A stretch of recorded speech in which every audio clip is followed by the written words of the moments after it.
జ్ఞాని ఏం చేస్తారంటే అలసిపోయిన వారికి మాటల చేత ఏం చేస్తాడు? ఊరడిస్తాడు. చూడండి, అలసిన వానికి మాటల చేత ఊరడించు జ్ఞానము. దయచేసి మాట్లాడు. అంటే ఒక జ్ఞాని ఎవరంటే కృంగిపోయిన వారికి తన మాట ఒక మాట విడుదల పరిస్తే చచ్చిపోయిన ప్రాణం ఏం చేస్తుంది? లేచి కూర్చుంటుంది. వ్యసనాల చేత నేను అడుగుతున్నా, నీ మాటలో కొనికి ఓదార్పిస్తుందా? ఉన్నోడు చచ్చిపోతాడా? నీ మాటలో కొనికి ఓదార్పు వచ్చిందంటే నువ్వెవరు? జ్ఞాని. నీ మాటలో కూడా ఉన్న ప్రాణం పోయిందంటే నువ్వెవరు? జ్ఞాని ఆపోజిట్ ఏంటి? అంత అజ్ఞాని అనకండి, ఫూల్ అనండి. ఏమండి?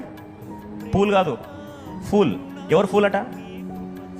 ఇతరుణ్ణి నీ మాట ద్వారా ఓదార్చకపోతే, అలసిపోయినోడు తిరిగి ఊరడించబడకపోతే నీ మాటలు ఎట్లాంటి? ఫూలిష్. అడుగుతున్నా, నీ మాట ద్వారా ఒక్కడన్నా ఓదార్చబడతాడా?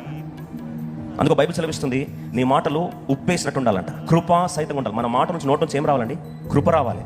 కృప. నీ మాటల ద్వారా అలసిపోయినోడు ఏం కావాలి? ఓదార్పు పొందాలి. మనం అలా కాదు.